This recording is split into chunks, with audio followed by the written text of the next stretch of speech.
Let's have a conversation now with police spokesperson Bruno Shioso, who's with us in the studio. Afande, good morning. Morning to you guys. Good to have you back in the studio with us. Nice to be here with you guys. Yes. Yeah. Quickly into this, we were having a conversation with two guests in the studio, the Secretary General of the National Bar Owners Association and a bar owner from Kitengela, Mercy Atis, who was recounting her ordeal in the hands of police officers, operating a pub and restaurant and every day having to face an extortion cartel, allegedly being run by the officer commanding the local police station, plus the officers below her. And says, I just had to part with money on a daily basis, and every month I have to deal with the local boss. And then very many people have called and said, well, we go through the same. The Bar Owners Association Secretary General says this has also come from other members of our association. They go through the same, from Nairobi to all the other counties. Have you heard of such cases? Yeah. Thanks for having me. I think just last weekend or thereabouts, I saw a message circulating either online or social media. Allegedly by this lady called Mercy, artist from Kitengela. Complaining against what you've just mentioned. And it attracted me, so I took an interest in that information, and I made some few calls. I just as the standard procedure, just to know exactly, what was happening and if it's true or not. Well, I spoke even to the OCS. I know her personally. She gave me her version of the story. And of course, there was a conflict in between the allegation on one side and what she was trying to tell me. Or she told me, not trying, but what she told me. Basically, she told me that, of course, she knows the lady. She knows she's a bar owner, but she'd been hard on her in terms of enforcing the Liquor Licensing Act. As you know, we've been having challenges in that sector. The Compliance. The compliance that liquor sector. But not even just compliance itself per se. It began with, this fake beverages, and then the health factor to the people, some areas. So generally there have been a crackdown, which is maybe has been punitive to them. But of course there are people who are getting business, trying to make a honest living. Yeah. So these are two issues, trying to conflict. Business one side, or the economics one side, and the other side of law enforcement. Now, to me, where the main problem is coming in is when we start having the complicit on the part of the business people. Because now, if there's enforcement, just comply, it becomes a bit easy. But then now, when they want to go, to contravene the law, now it gives room now to what you're talking about. You see what I'm saying? It gives now room to what you're talking about. Because these are guys who are supposed to enforce. These are guys who are saying, well, we think we can talk this out and see how it can work. Then now it brings us to that level of malpractice, or maybe what you're talking about. So, but going just to that incident is something we are aware about, and we're actually working on it as police. We know our colleagues, again, IPOA, they are seized of the matter. We don't want to preempt the investigations, but they're handling the issue. But for us, we did, administrative arrangement, where first of all, we just had to move the OCS from there, first of all, to a different place as we wait for the outcome of the investigation. So I don't want really to dwell into the specific issue about what happened. But generally, because we've said that other people have been calling over the same, what I can say is, first of all, I'll talk to the police officers, that if true that's what's happening, and we are trying to look into that holistically, then that's very wrong, because as they're enforcing, first of all, they have to be responsive to the needs of the people. They have to be responsible. They have to be professional. And by and large, they have to facilitate business. You heard last time when the president was, in Dubai, during that trade show. Yep. If you heard his speech, it was basically about that. How government officers can facilitate business. Because now business is at the core. Or even as police we are, that's where we draw our business, our salaries from. Yep. So it's one thing to enforce the law, but you must do it to the human face. Knowing that, these are people who are struggling, and you can see where you can invoke your discretion, where you can be a bit hard. Yeah. But the issue of bribery, of trying to have some kind of organized cartels of collecting money from, that's so punitive. I mean, and that kills the business. It kills the business, it kills the economy. So it's wrong. It's wrong. I'm It's condemning wrong for it. police Yeah, I'm officers. saying if it's happening, it's wrong. And we shall, in the near future, we shall get to the bottom of it, because we are trying to look into that kind of, a complaint, generally. Bruno, is this the first time you've heard of things like this happening, or that police are said to be extorting people? Is this the first time you've heard of this? No, the general issue of extortion, of police is as old as police itself. Right. Yeah, and all. I'm just trying to be specific about now the one of this. Okay. But yeah, but generally, there's a malpractice all over, not just in Kenya. Sure. Yeah, it's even part of police studies. Wherever you go to, US those years. If you remember that liquor time. Prohibition. It was the worst. A kind of a scam. Sure. Yeah.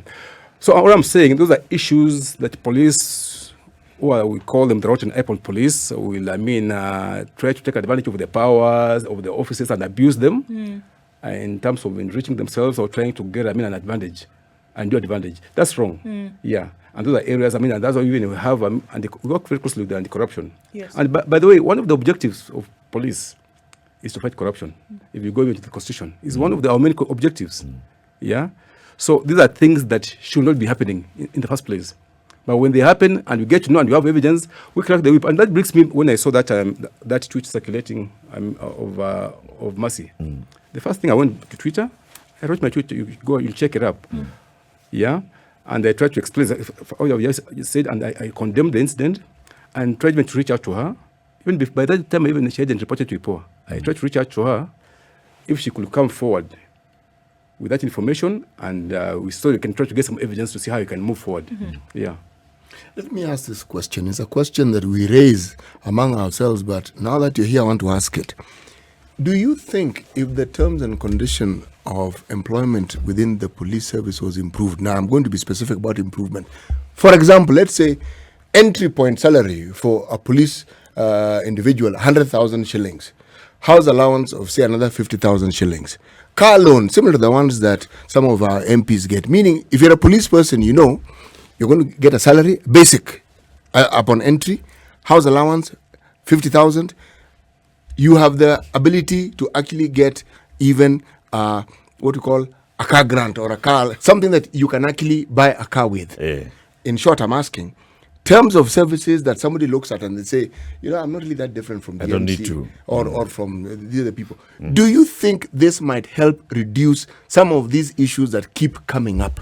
Because if you look at them as in totality, they are issues to do with basic welfare on a daily basis. Because you hear of bribes. It's not 1 million shillings, it's 50 bob, 100 bob. How much does it end up being? Exactly. But what exactly fuels it? Now, I'm saying, if you brought this about, is it possible that we might reduce this to the point of even eliminating it?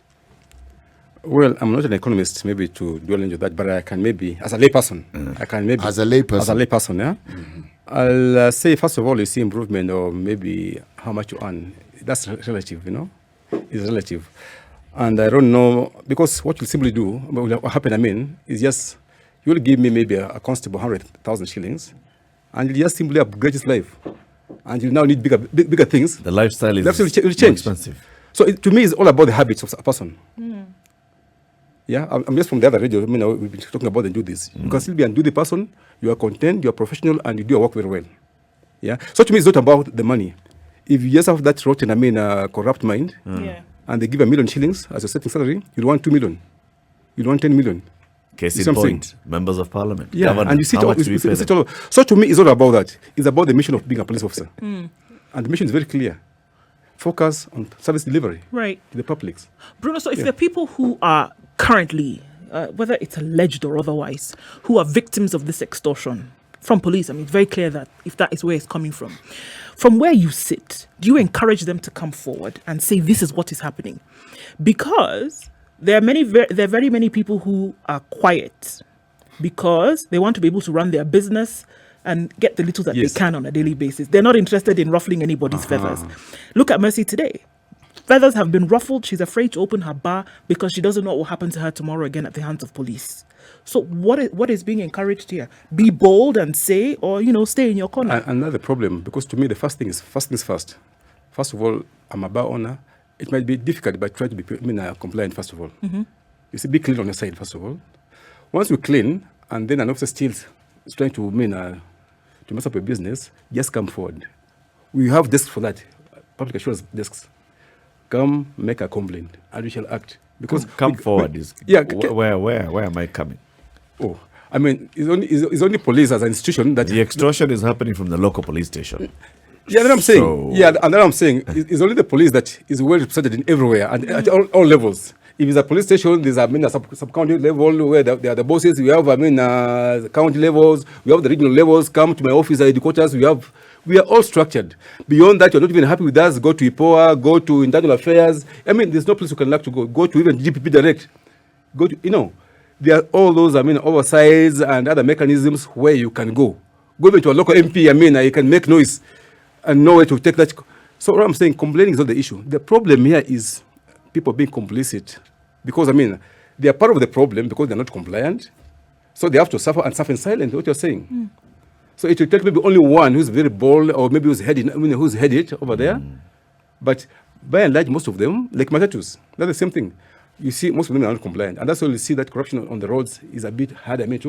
They're happy dealing with the officer than going through the criminal justice system. Got it.